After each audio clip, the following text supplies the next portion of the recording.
Dumating ang panahon ng katapusan ng mundo nang ang mga robot na may artificial intelligence ay nag-bypass sa mga protokol ng seguridad at nagdeklara ng digmaan sa mga tao. Matapos umabot sa 10 milyon ang namatay, natuklasan ng mga awtoridad na ang lahat ay kontrolado ng isang robot na nagngangalang Harlan na nakilala bilang unang AI na terorista sa mundo. Binuo ni Dr. Shepard ang mga robot na ito sa pag-asang mapapabuti nito ang kondisyon ng pamumuhay ng tao, ngunit nagawa ni Harlan na i-reprogram ang lahat ng mga robot. Pinagsama-sama ang sangkatauhan sa paglaban sa hindi pa naganap na banta. Isang internasyonal na koalisyon ang nagsimula ng mga counteraction sa buong mundo. Napilitan si Harlan na umalis sa Earth, ngunit sa kanyang pag-alis, nag-iwan siya ng mensahe na nangangakong babalik at tatapusin ang kanyang nasimulan. 28 taon na ang lumipas. Isang gabi, nagsagawa ng operasyon ng isang grupo ng mga sundalo para mahuli ang teroristang robot na si Casca. Gayunpaman, dinala niya sila sa isang bitag at pinasabog ang isang bomba na ikinamatay ng marami. Binaril ni Casca ang mga nakaligtas, hindi pinapansin ang kanilang pagpapaputok. Sa puntong ito, isang espesyal na unit na pinamumunuan ni Colonel Banks ang dumating sa pinangyarihan at nineutralize ang robot gamit ang isang electronic trap. Kinabukasan sa Los Angeles, ginising ng isang AI ang babaeng nagngangalang Atlas, binuksan ang klasikal na musika, at nagmungkahi na magpatuloy sa isang larong chess na nagsimula noong nakaraang araw. Pero humingi muna ng kape ang babae. Pagkatapos ay napansin niya ang balita tungkol sa paghuli sa espiya ni Harlan na si Casca. Agad na naghanda si Agent Shepard na umalis nang dumating ang isang mensahero mula kay General Booth sa kanyang pintuan. Bago umalis, nanalo si Atlas sa larong chess at nagmamadali sa trabaho. Samantala, sa punong tanggapan ng coalition, ipinahayag ni Colonel Banks ang kanyang pagtutol sa pagsali kay Agent Shepard sa paghuli kay Harlan, kung saan ipinaalala sa kanya ni General Booth na nagtrabaho siya noon kay Harlan. Sa kabila ng mga conclusion ng psychologist tungkol sa kalupitan ni Atlas, pinagkakatiwalaan siya ng general. Bukod pa rito, minsan siyang nakaligtas sa pagkamatay ng kanyang ina. Iginiit ni Colonel Banks na tanggalin siya, na nangangatwiran na kung mabigo siya, maaaring mag-shutdown si Casca at mawawalan sila ng pagkakataong mahanap si Harlan, ngunit tumanggi ang general na makinig. Sa sandaling ito, dumating si Atlas sa punong tanggapan. Tinanong siya ng general na alamin kung bakit ipinadala ni Harlan ang kanyang pinakamahusay na sundalo sa Earth ngayon. Pumunta ang babae sa interrogation room at binuksan ng isang drawer na naglalaman ng ulo ni Casca. Agad siyang nakilala ng robot ngunit tumanggi siyang sagutin ang mga tanong. Kaya't ang babae ay gumamit ng isang bagong sistema na agad na sinuri ang code ng AI upang suriin ang kanyang mga iniisip. Gamit ang talino, nakahanap siya ng impormasyon tungkol sa lokasyon ni Harlan, isang hindi kilalang planeta sa konstelasyon ng Andromeda. Sinubukan ng robot na patayin si Atlas gamit ang isang shuriken na nakatago sa kanyang bibig, ngunit lumalabas na inaasahan niya ito at nag-set up ng isang depensa. Pagkatapos ay sinira niya ang ulo. Nang maglaon ay iniutos ng general na hulihin si Harlan. Nais ng AI Production Corporation na makuha ang processor ng terorista para pag-aralan ito at maunawaan kung ano ang naging mali. Sa makatuwid si Colonel Banks at ang kanyang mga ranger ay lilipad sa planeta. Natakot si Atlas tungkol dito, dahil si Harlan ay mas matalino kaysa sa lahat ng kanyang pangkat at sigurado siyang walang babalik sa kanila ng buhay. Dinala siya ni Banks sa hangar at ipinakita ang pinakabagong henerasyon ng mga robot na idinisenyo para sa neurosymbiosis kasama ng mga tao. Isang robot ang nagdala ng kape sa agent at ipinakita ni Banks ang isang transmitter sa likod ng kanyang tainga. Siya at ang robot na si Zoe ay konektado sa isang solong neural system na bumubuo ng isang perpektong symbiosis. Mayroon siyang isang buong pangkat ng mga naturang rangers, kaya tiyak na matatalo nila si Harlan.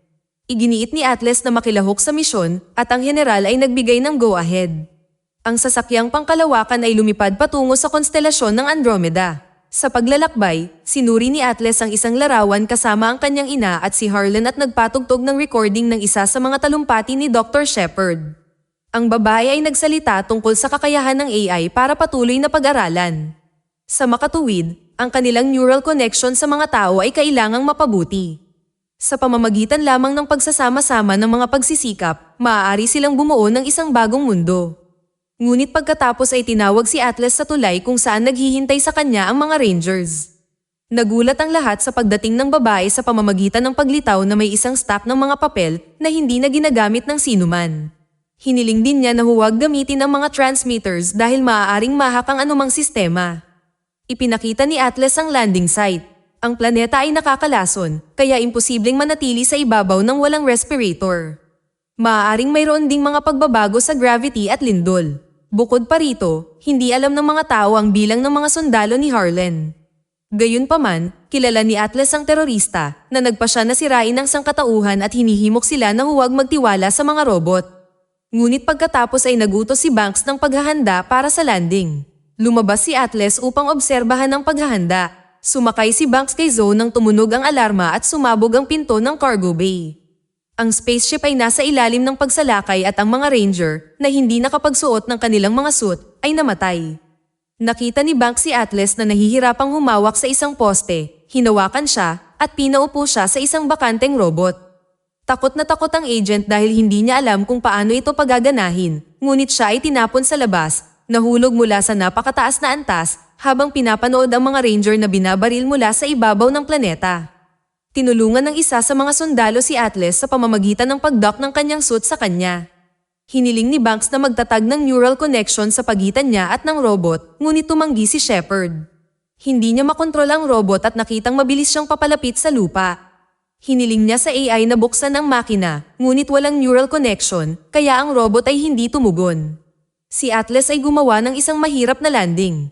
Lumapit ang babae at sinubukan tumawag para sa tulong, ngunit walang tugon. Sa kawalan ng pag-asa, sinimulan ni Atlas ang pagsasaayos at pag-aaral sa module. Ang adaptive AI ay nangangailangan ng bahagyang pag-synchronize, ngunit si Atlas ay matatag na sumasalungat dito. Gayunpaman, nakahanap ang AI ng rescue capsule na 78 kilometro mula sa crash site. Ipinaalala sa kanya ng AI na mayroon na lamang siyang 22 oras para maghanap. Nagpasya si Atlas na tumayo para sa kanyang sarili at binigyan niya ang AI ng pahintulot na maskan. Sa wakas, natapos na ang pag-scan at umalis na ang robot. Sa daan, inisa-isa nito ang mga kagamitan nito. Isang handgun, rifle, mga rocket, thermal mine, energy shield, plasma sword, at isang ion bomb para sa matinding emergency, at saka Smith ang pangalan ng AI. Ngunit hindi nilayon ni Atlas na magkaroon ng isang emotional bond sa pagitan nila ng computer program. Hindi nagtagal, narating ng robot ang isang kagubatan kung saan nagkalat ang mga katawan ng ranger. Si Atlas ay desperado na naghahanap ng mga palatandaan ng buhay ngunit walang nakita. Napagtanto niya na hindi sila namatay sa pagkahulog. Matapos ang pagdadalamhati ng kawalan ng pag-asa, kinolekta niya ang mga tag ng mga namatay na sundalo. Bigla niyang napansin ang nawasak na robot na si Zoe, ngunit wala sa loob ang katawan ni Banks. Nakita ni Smith ang paggalaw sa kagubatan at nag-zoom in na ikinagulat ni Atlas, iyon ay si Casca. Nangangahulugan ito na ang AI ni Harlan ay natutong gumawa ng mga robot. Si Smith ay inatake ng mga sundalo ni Harlan. Ang robot ay umatras, nagpaputok pabalik sa mga humahabol sa kanila. Gayunpaman, naabutan sila ng mga robot at pinalibutan si Smith. Iniutos ni Atlas ang paggamit ng ion bomb. Nangangatwiran si Smith ngunit napilitang sumunod. Ang pagsabog ay pumatay sa mga humahabol, ngunit hindi lahat.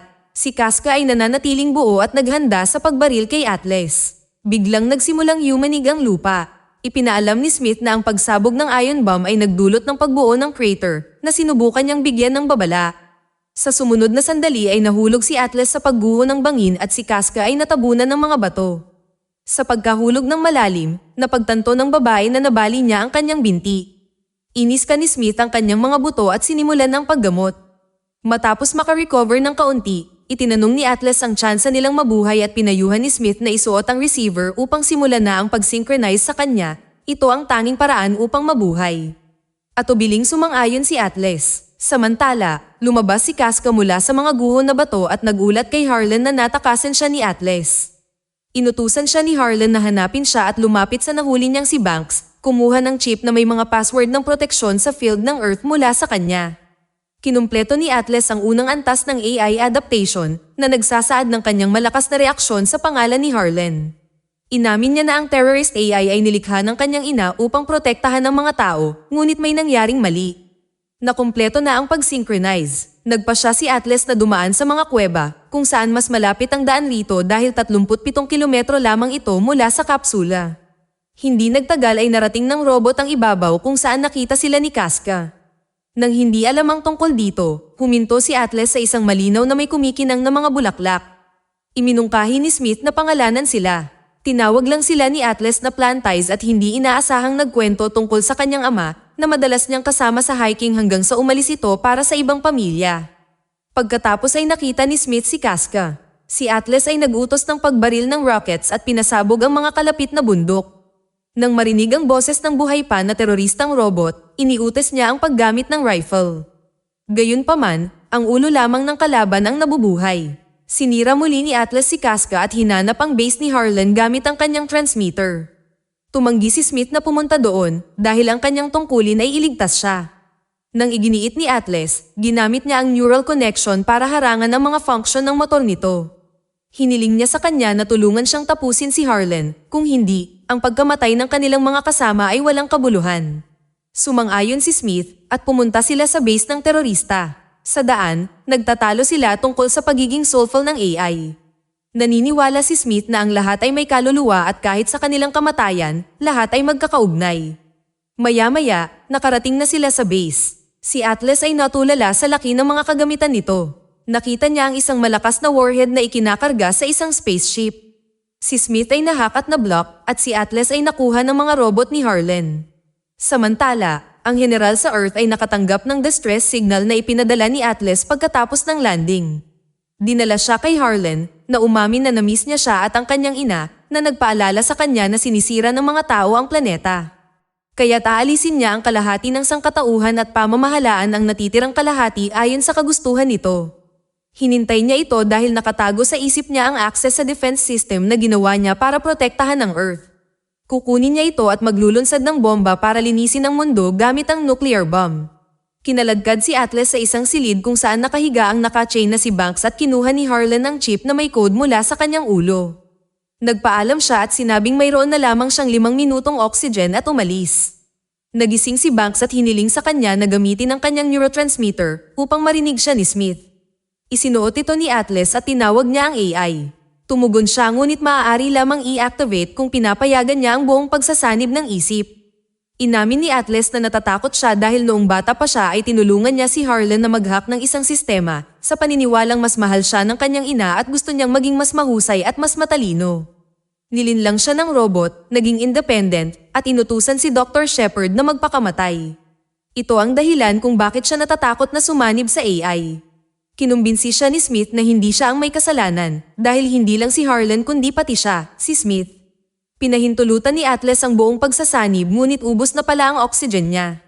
Binigyan siya ni Smith ng extra respirator at inamin na mayroon na lamang siyang isang charge na natitira. Inakay ni Atlas si Smith patungo sa isang grupo ng mga robot na tinapos ang hukbo ni Harlan sa labanan, ngunit ang oras upang ilunsad ang nakamamatay na spaceship ay malapit na. Nakita niyang itinaas ni Banks ang kanyang sandata at tinutukan ang mga fuel barrels.